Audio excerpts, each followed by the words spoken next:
Plus with the Ethereum hack, there was the Ethereum hack yesterday, which was hilarious. I don't know the ins and outs of that one. What I gathered from it was that a hacker in North Korea, or like the North Korean government, somehow managed to do it. I don't know. That's what I saw. I haven't dove into it yet.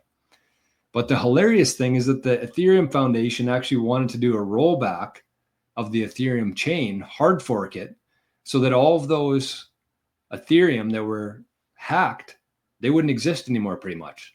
They wanted to roll back the chain to before the hack, hard fork it, and then that hack would essentially just disappear. But the hilarious thing is this is what I saw. Again, I can't confirm this yet. I think there's still a lot of things to be sorted out. But it looked like North Korea actually took that Ethereum before they could do the rollback and actually converted it into Bitcoin. Which to me is absolutely hilarious. But the other thing about that was that I recently saw today, I think it was, is that the US government, the US Marshals, they have lost track of their Bitcoin. So apparently the US government was supposed to have like 210,000 Bitcoin, but it's all unaccounted for now. They don't know where it went or who has it. So to me, I think we're at a point right now where Bitcoin should be, based on everything, Bitcoin should be at least $1 million right now, in my opinion, because it is not only like comparable to gold. It's not just like a 1-to-1 with gold. It is 10 or 100x from gold. So at a minimum right now, Bitcoin should be $1 million per coin. But if that happened, there'd be a lot more interest in it. There'd be a lot of the average person who's like, holy shit, this thing's ripping. I need to get some. I need to figure out how to get some Bitcoin, which they don't want, because that's going to take away from their, the BlackRock vacuum there, as we call it.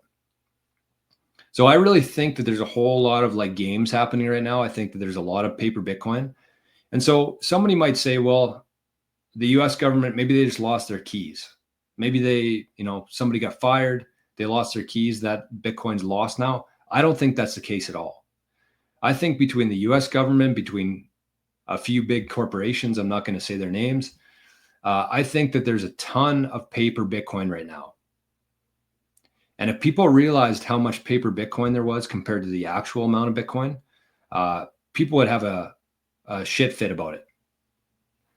And so what I'm trying to say is that if you actually looked at like a ledger and you had 21 million Bitcoin, and everybody who thinks they have Bitcoin right now, they could put their claim right beside it. That's essentially what the Bitcoin network is supposed to be. But when you have big entities like the US government, like these other big corporations, they basically have like 2, 3, 4 people who have a claim to that Bitcoin.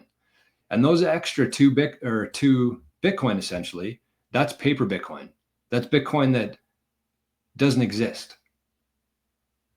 So when people are valuing this, they look at it and say, okay, here's who owns it. Here's how much is left on the exchanges, they say. And so that's kind of how it's valued.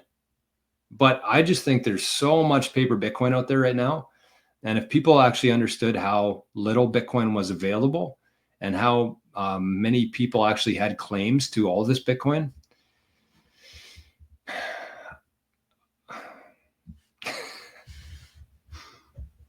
I don't know.